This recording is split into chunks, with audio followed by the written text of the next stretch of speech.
ada satu komplek di daerah Jakarta Selatan. Nah, ada satu waktu di tahun 2014, ada satu sapam baru gitu, Bi. Nah, sapam muda, umurnya 24 tahun, namanya Agus, kita sebut aja. Nah, di malam itu, untuk pertama kalinya, selama seminggu dia kerja di sana, dia harus masuk shift malam, jam 6 sore mulai, sampai jam 6 pagi. Si Agus ini shift malam sama Pak Burhan namanya. Umurnya sekitar 60 tahunan, dan dia udah jadi sapam senior lah di sana. Sampai sekitar jam 12 malam, dan mereka harus mencar lah, buat ngasih tahu jam keluarga komplek itu, buat mukulin tiang listrik. Mereka berdua sepedaan tuh mencar. Biasanya sekitar 10 menitan abis ngeterin komplek itu, sapam-sapam itu ketemuan lagi di pos ronda depan, yang tempat mereka ngumpul pertama. Terus masuk jam berikutnya, mereka ngeter lagi. Pokoknya gitu terus sampai jam 5 pagi lah. Singkat-singkatnya jam 12 aman, ngeter jam 1 aman, jam 2 aman.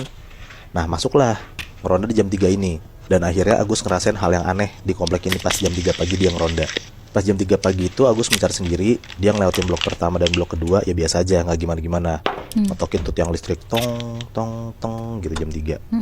Nah, pas masuk ke blok 3, Agus tuh ngerasa kayak, kok dia ngayuh sepedanya berat banget. Padahal pas si Agus sudah ngiter dari jam 12 malam sampai jam 2 pagi itu kan dia nggak ngerasa ada apa-apa kan, aman-aman aja kan. Dan sampailah di tiang listrik yang harus dipukul sama Agus di blok 3 ini. Nah, pas banget emang tiang listrik yang harus dipukul sama Agus ini persis di depan rumah kosong ini. Pas Agus turun dari sepedanya buat ngetok tiang listrik itu, Agus tuh denger kayak ada suara gitu dari dalam rumah kosong itu. Nah, kalau si Agus nih kayak nyari-nyari sumber suara dari mana gitu kan. Pas nggak nemu asal suara dari mana, si Agus tiba-tiba denger lagi, Bihnat, dari rumah kosong itu ada suara kayak sini gitu. Suara cewek, dan dia tuh denger dari atas rumahnya gitu. Jadi kayak rumah ini tuh gede banget dan 2 tingkat. Pas Agus nengok ke lantai 2, kasar sumber suara itu, si Agus tuh bener-bener ngeliat jelas banget, Bihnat. Dari dalam lantai 2 itu ada jendela. Nah, dia lihat ada kuntilanak berdiri di jendela itu. Aduh. Jelas banget berdiri kuntilanak gede gitu loh. Si Agusnya bener-bener takut banget. Dia langsung kayak balik lagi ke sepedanya. Dia ngetok tuh cepet tuh yang kayak teng teng teng. Abis itu dia ngayuh sepedanya kencang lagi tuh. Tapi baru beberapa kayuhan, tiba-tiba rantai sepeda tuh copot. Terpaksa lah dia harus turun dan nenteng sepedanya buat jalan, buat ngejauhin dari rumah itu. Nah, pas Agus lagi nenteng sepedanya sambil jalan, lagi-lagi Agus tuh ngerasa kayak berat banget. Tapi bukan sepeda yang berat, Bihnat. Dia tuh ngerasa badannya yang berat gitu loh. Buat jalan tuh berat banget. Di situ Agus udah ngerasa capek. Dia mau berhenti tapi takut. Pas lagi jalan nenteng sepedanya, tiba-tiba Agus ditelepon sama Pak Burhan.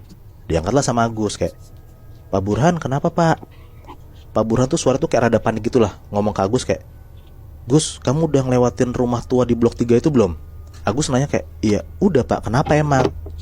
Pak Burhan ngomong lah, Gus, maaf Gus, saya lupa ngasih tahu.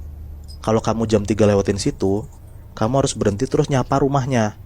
Kalau nggak, penunggu rumahnya ngikutin kamu. Aduh. Tapi si Pak Burhan belum ngomong ke Agus. Agus kan baru tahu juga kan, Bi, akan hal ini kan. Bener-bener Agus tuh gelagapan banget lah dan takut banget. Jadi dia tuh mau ngomong apa, mau jawab apapun juga diem. Beres banget Agus matiin telepon. Tiba-tiba Agus denger dari belakang dia persis ada suara cewek kayak ngomong, berat nggak Mas? Pas Agus nengok ke belakang, ternyata ada kuntilanak, Bi. Nah, lagi ada di punggungnya si Agus ini. Jadi selama ini nih si Agus tuh ngegemblok kuntilanak yang dia lihat di rumah kosong itu. Anjing.